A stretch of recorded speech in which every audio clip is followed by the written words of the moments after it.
Global researcher Marcus Buckingham has released a new book called Love Plus Work, and in it he rages against our education systems that impose conformity and standardized testing on our children without exploring their uniqueness and helping them to find what they really, really love. Marcus has very good reason to be interested in this subject. Unbeknown to him, his ex-wife got embroiled in the US college admission scandal.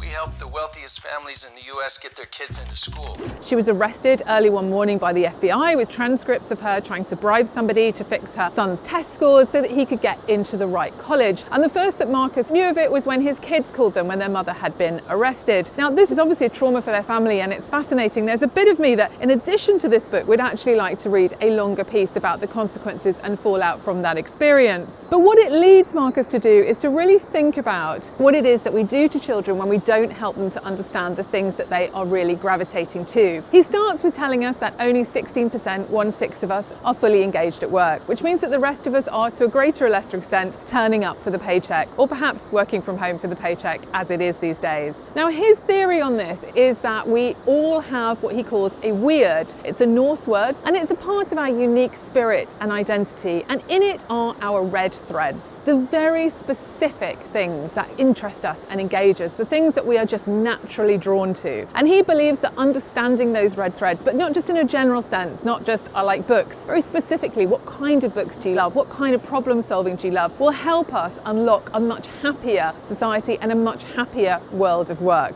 Now, he has a set of questions to help you identify your red threads. They are in this week's newsletter. You're already supposed to be signed up, so you've probably already got that. He points out that Mayo Clinic research shows that just spending 20% of your time on those red threads at work will massively reduce your chance of burnout, and actually spending more time doing the things that you love is really, really good for your happiness, your productivity, and your likelihood to be doing a good job. He talks about the best housekeepers at Disney and Hilton who he's interviewed, and what it is that makes them great housekeepers, whether it's the pride in sorting out the chaos in a room and backing out from a really ordered space, or organising kids' toys so it looks like their toys have had a party while they've been out at Disney World.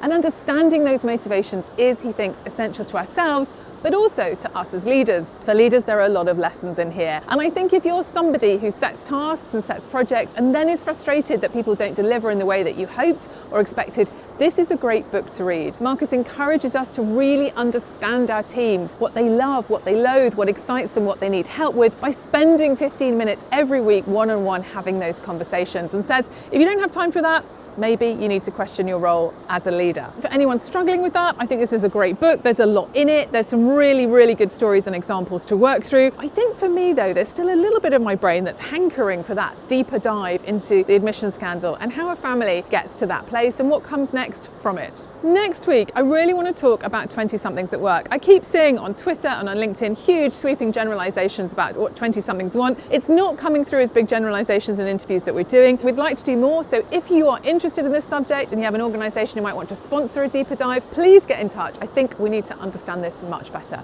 Otherwise, I'll see you next Friday. Take care.